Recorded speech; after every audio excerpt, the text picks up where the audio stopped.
ዳዊት ተላላኪ እንደ ይስሐቅም አብርሃም ተላላኪ ኢየሱስ ክርስቶስ እንደ እነሱም ተላላኪ ነው ዮሐንስ ወንጌል ምዕራፍ 17 ቁጥር 3 ላይ እውነተኛ አምላክ ብቻውን የሆንከው አንተንና የላከውን ኢየሱስን ያውቁ ዘንድ ይህች የዘላለም ሕይወት ናት አለ። መልእክተኛ ትንቢተ ሚልክያስ ምዕራፍ 3 ቁጥር 1 ላይ እንደዛ ነው። የቃል ኪዳኑ መልእክተኛ ይመጣል፣ የምትወዱት የቃል ኪዳን መልእክተኛ ይመጣል ነው የሚለው። ስለሱ ሲናገር በትንቢት መልእክተኛ ነው፣ የፈጣሪ መልእክተኛ ነው። እኛ ክርስቲያኖች ግን ለምሳሌ ሰው ነው እንደ ያመልካለው እንዴት ነው ነገሩ? አዎ ሰው ነው እያመለካችሁ ያላችሁ፣ ምንም ጥርጥር የለውም። መለኮት የተዋደው ሰው ብላችሁ ነው የምታምኑት። ሰው ነው መጣበት። ሰው እንደ የሞቱ ተነስቷል የምንበለው በየአመቷን ኢየሱስ ክርስቶስ ተነስቷል። ታዲያ ምንድነው? እና አምላክ ነው የሚሞተው እንዴ? ሞተር የተነሳለ መጥቶት ያለ መጻውርሳ አንደኛ ጢሞቴዎስ ይኸውልህ አንደኛ ጢሞቴዎስ ምዕራፍ 6 ቁጥር 16 ላይ እርሱ ብቻ የማይሞት ነው፣ ሰዎች ሊያዩትና ሊቀርቡ በማይችለው ብርሃን ውስጥ ይኖራል፣ አንተ እንኳን አላየውም ሊያየውም አይቻልም ማለት የሚሞት አይደለም። ራሱ ዕንባቆም 1:12 ላይ እንደዛ ነው። አንተ የተቀደስክ አምላክ ነህ አትሞትም ነው የሚለው። አትሞትም የሚሞት አይደለም። የሚሞት አምላክ የለም። ራሱ አምላክ ሞተማ ጽንፈ ዓለሙ ማን ሊያስተዳድር ነው? ፈጣሪ ሞተ? አንተ አይደለም ሞተ ይቀርና አንተ እጅ ላይ ሻይ ይዘህ እንቅልፍ ሽልብ ቢያደርግ ሻዩ ምን ይሆናል? ይደፋል። ምን ይሆናል? ይደፋል። ፍጥረት ዓለም ፈጣሪ ሞቶ ፍጥረት ዓለም ዝም ብሎ የሚኖር ይመስላል? ይኖራል? አይኖርም። ያ ነው ያለው ነገር። ስለዚህ ፈጣሪ ሞተ። ፈጣሪ አሁን ፈጣሪ ከሞት የሞቱን ይነሳል እያሉ እየሰበከልን አሁን መጽሐፍ ቅዱስ አለ እንዴ? ወይ የሞተው ሰው ነው በቃ አለቀ። ከሞተም ሰው ነው የሞተው። ከሞተሽ ኢየሱስ ክርስቶስ የሞተው እንደት ነው? የሞተው ሰው ላይ እንደ አይን የሚያየው ሰው መጀመሪያ አይን ያያል። እሱ ካወራ ለምሳሌ እጅ የሌለው እውነት ነው። ሙት ያስነሳ ነበር፣ ሽባ ይተረትር ነበር፣ ለምጻምን ያነጻ ነበር። እሱ እኮ ሰው ልጅ እንዴት ሆኖ ነው የሚያደርገው? እና አሁን እሱ ነው ግራ ገባኝ። ሰው ልጅ ያንን ነገር ያደርጋል። ማቴዎስ ወንጌል ምዕራፍ 10 ላይ እንደዛ ነው። ሙት ያስነሱ ነበር ሐዋርያቶች። ሙት አስነሱ ብሎ ልኳቸው ነበር ኢየሱስ።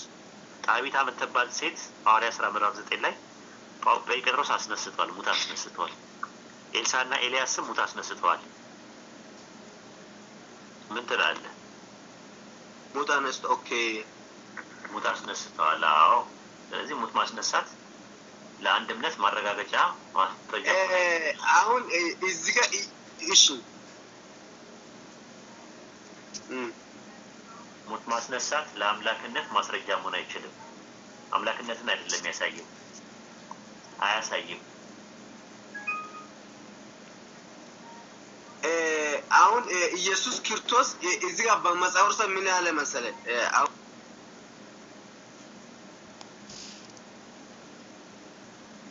ውሃ ውስጥ መንገድ አለ፣ እሳት ውስጥ መንገድ አለ ብሎ ሰው ልጅ እንደ እሳት ውስጥ ያልፋል።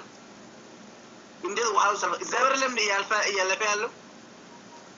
እኛም እስራኤላውያን ከግብጽ ባርነት ከወጡ በኋላ በኤርትራ ባህር ግድግዳ ሆኖ በውሃ ውስጥ አልፈዋል። እውነት ነው። አናንያ አዛርያና ሚሳኤል የሚባሉት ትንቢተ ዳንኤል ምዕራፍ 3 ቁጥር 23 ላይ እሳት ውስጥ ተጥለው በእሳት ውስጥ ሳይነካቸው ሳያቃጥላቸው አልፈዋል። ተአምር ነው። ዳንኤል ምዕራፍ 6 ላይ ዳንኤል የአንበሶቹ ጉድጓድ ውስጥ ተጥሎ ምንም እንስሳቶቹ ሳይበሉት ተርፈዋል። ይህ ምንድን ነው? ተአምር ነው። ተአምር አለ የለም አላለም፣ ተአምር አለ። እና ይህን ይመስላል ወንድማችን። በርታ እሺ።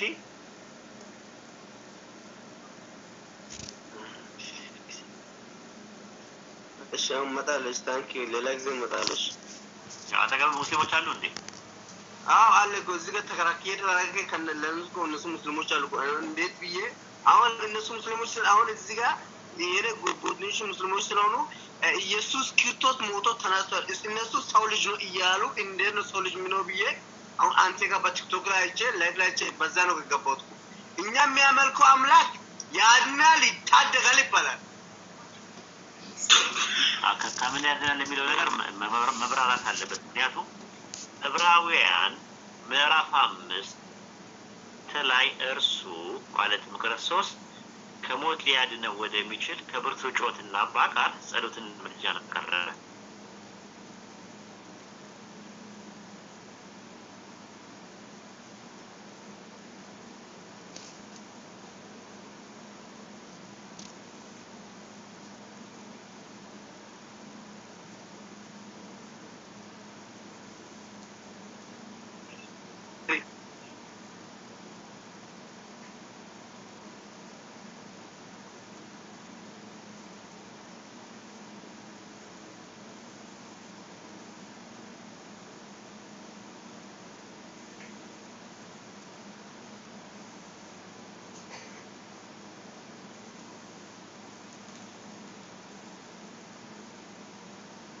ወደ ማን ነው?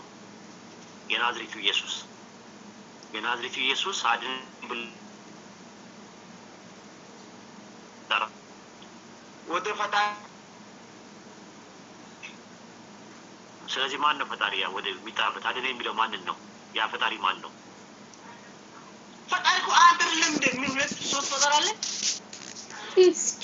አንድ ፈጣሪ ካለ ወደ ፈጣሪ የሚጸልየውና አድነኝ እያለ የሚጸልየው ከሞት እንዲያድነው አሁን እዚህ ጋር አሁን ይቅርታ አሁን ለምሳሌ በኦርቶዶክስም በሙስሊምም በክርስቲያንም አንድ ፈጣሪ አይደለም እንዴ ያለው? በእስልምና አንድ ፈጣሪ ነው ያለው፣ አንድ አምላክ ነው ያለው። በእናንተ ግን አንድም ሶስትም ነው ያለው። ዛዱ ሰለስተ ሶስት ይኖራል። አንድ ሴሌስ ማለት ነው የፈጠረ ፈጣሪ አንድ ነው።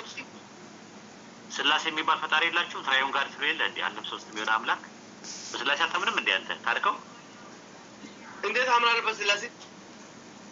በስላሴ አታምንም? ስላሴ ማለት ኦርቶዶክስ አሁን ለምሳሌ ኦርቶዶክስን በማርያም አምናሉ። አሁን ለምሳሌ እኛ በክርስትና ኢየሱስ እያመነ ነው። አሁን አንተ ዛሬ ምንድን ነው ኢየሱስ ሰው ልጅ ነው እያልክ ነው።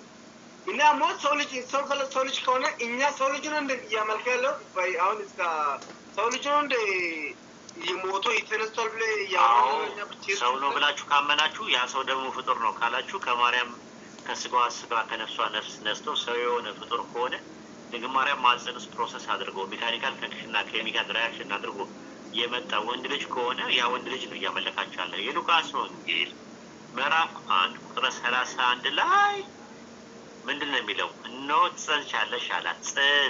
ጽንስ ወንድ ልጅም ትወልጃለሽ። ወንድ የስጋ መደብ የወንድ አንቀጽ ወንድ ልጅ ትወልጃለሽ። አይ የተወለደው ወንድ ልጅ ነው። ማርያም የወለደችው ወንድ ልጅ ነው። ጽንስ ነው ጸንሳ የጸነሰችው ደግሞ ፍጡር ነው። የሰው ማንነትም ምንነትም ያለው ፍጡር ነው። ያንን ፍጡር እያመለካችሁ ነው ያላችሁት። ውጡ ነው የምንለው እኛ። ከዛ ነፃ ውጡ ነው እኛ የምንመልከው። ያድናል ይታደጋል ብሎ አምላክ ነው እኛ የምናመልከው። ያድናል ይታደጋል ምን ራሱም እኮ አንድ አምላክ ነው እያመልክ ያለው እኛ። አድነኝ እያለ አንተ አንድ አምላክ ነው የሚያድነው ማለት መቼ አለ እሱ እንዴት አድነላል? ፈጣሪ ራሱ ማን ይጠይቃል? እንደዛ ከሆነ ዮሐንስ ወንጌል ምዕራፍ 12 ቁጥር 27 ላይ ሰዎች ያወጡላት። እስቲ የቻላችሁ አሚር ወይ ሙስታፍ ጀማል አልጀበርቲ አውጡለት። ዮሐንስ ወንጌል ምዕራፍ 12 ቁጥር 27 ላይ አሁን ነው የፈለኩት። አንድ ፈጣሪ ያድናል ይታደጋል ብሎ የሞተ እነሰል ብሎ አንድ ፈጣሪ ነው አለው ለኛ። ሁለት ሶስት ፈጣሪ አይደለም። የተፈጠረ ፈጣሪ አንድ ነው። እንዴት ነው ፈጣሪ ማለት ይችላል? ዮሐንስ ወንጌል ምዕራፍ 12 ቁጥር 27 አሚር ትችላለህ? አዎ እችላለሁ። በቃ አሚርን እንበልበት ኡስታዝ። እሺ አሚር ልምድ አለው።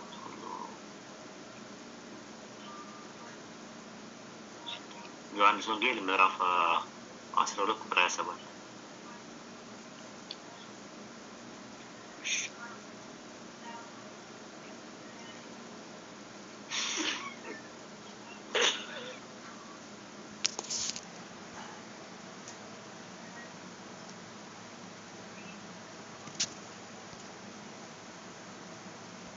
የራስና ና ትፈልጋለህ አንተ ትፈልጋለህ እሺ ገብቻለሁ። እሺ አይ ደራና ያልኩት ፈልጋለህ። እሺ ቀጥል አሚር። ይታያል እዚህ ጋር ይታያል። ተመስገን። አቤት። እሺ ቆይ ዮሐንስ ወንጌል ምዕራፍ 12 ቁጥር 27 ላይ ምን ይላል? አሁንስ ነፍሴ ታውካለች፣ ምንስ ስላለው አባት ሆይ ከዚህ ሰዓት አድነኝ አድነኝ። ማነው አድነኝ የሚለው? ኢየሱስ። ማነው አድነኝ የሚለው? ታዲያ ኢየሱስ ነው ማነው? ያላለው አምላክ ሆይ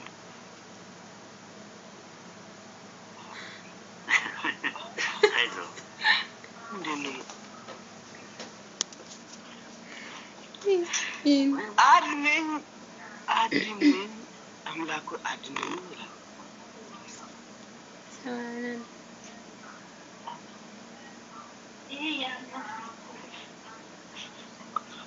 ኦኬ ይሄንን ይኸውና ኢንሻአላህ አንብበው። አድነኝ የሚለውን አገኘው።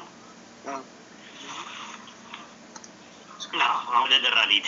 አንተ ለጊዜው እረፍት አድርግ። እሺ ደራ፣ እንዴት ነህ?